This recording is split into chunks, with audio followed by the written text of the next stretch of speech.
Mocktails in sobriety, yes or no? Here's my honest take as a sober woman. Plus, I'm gonna try 3 brand new mocktails from my friends at Coco Love. They have a brand new line coming out in restaurants, and they're gonna let me try them before you could even try them. Mocktails are everywhere right now, but are they safe if you're sober or in recovery? That's a really great question. And honestly, I think it 100% depends. It depends on you. Every sobriety journey is so different and so interesting. There's no playbook for it. You can't insert yourself into these exact steps of how to get sober because it is never gonna work. You have to do your own journey and you have to make your own rules. So if you know that mocktails are gonna trigger you, don't drink them. But generally, here's my take. I honestly have not enjoyed things like alcohol removed wine because basically it's just wine with no alcohol.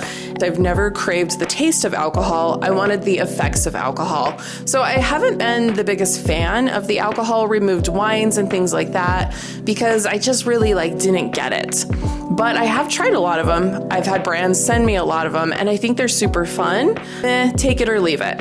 I have been really excited though to try Coco Love's new mocktails because this is coconut water. It's amazing. I'll also see these guys popping up on my podcast where they tell their journey to starting this amazing drink company. But this is basically amazing nature-made electrolytes right in a can, and we're turning those into a mocktail. Now that I can really get behind.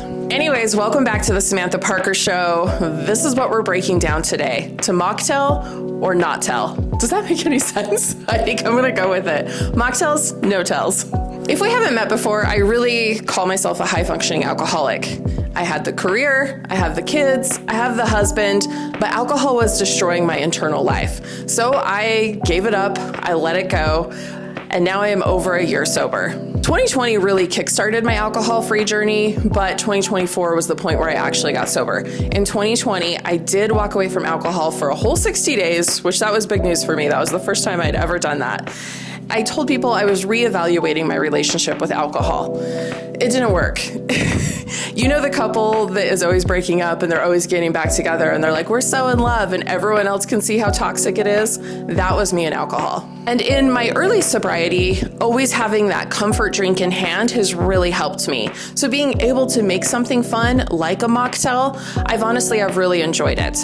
But I don't even know if we want to call it a mocktail. I just think it's like a fun drink that isn't water. When I first quit drinking, I had no idea what to do in social situations. I didn't want to just sit there with a sad soda water, wishing I had something fun in my hand. But I didn't know if mocktails would be that slippery slope. So you kind of got to decide for yourself. Some people absolutely love mocktails. It helps with social inclusion and feeling normal in a social situation. It can be empowering, a way to still enjoy flavors and rituals without the side effects. And it gives you something to hold. I love just having that drink to hold, which it helps me with so many triggers. A lot of people are going to want to avoid them because it can be triggering, especially if they look or taste like real alcohol. It's really a personal boundary. For some, it feels like romanticizing alcohol, and for others, it's just a fun drink. You can look at sobriety as a spectrum. Not everyone in recovery feels the same way about mocktails. The key is knowing your own triggers, being honest with yourself, and checking your motives. You gotta take your own personal stance. Do you enjoy mocktails? Have they ever been triggering for you? What boundaries do you keep when choosing a non-alcoholic drink? Okay, so should we try these mocktails today? So we're gonna try the High Pinky Swear, 4 ounces of Coco Love, but since I'm not a bartender, I'm just gonna measure with my heart. Pinky Swear is made with this hibiscus syrup from Dress the Drink. Turns out we only need 1 ounce, so measuring with love. And then all we're gonna do is top with club soda. Electrolytes with hibiscus and club soda, you really can't go wrong.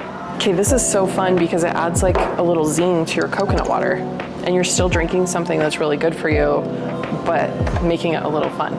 Tropical Cherry Bliss, which is just 3 ounces of Coco Love, 1 ounce of the smoked cherry, 1.5 ounces of black tea. This one probably is definitely my favorite. It has a smoked cherry flavor, and then you're getting the coconut water with the tea. I'm gonna give this one a 10 out of 10. We also tried the Green Lights District, which is the kefir limes with coconut water, and then you just top it with sparkling water. It's seriously too easy and too good.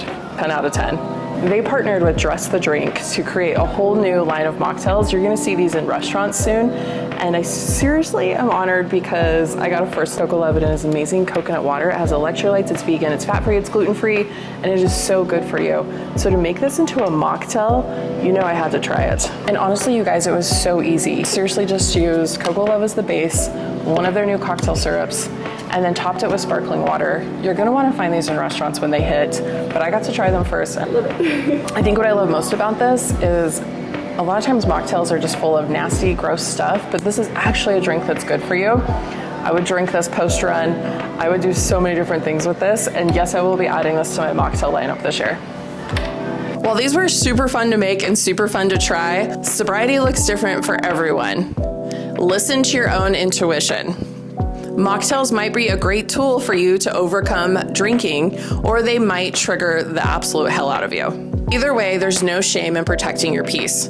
I kind of look at it like this. Some people like tomatoes, some people don't. It's not a big deal if you don't want tomatoes on your salad. If you drink mocktails or if you avoid them, I'd love to hear from you. You can find Coco Love at most Walmarts, and they're also totally on Amazon, so it can ship straight to you. They're also in a lot of local stores, and I heard that they're coming to a really big national coffee chain soon. Go ahead and hit that subscribe button if you're looking for more sober living tips, drink recipes, and like honest chats about sobriety.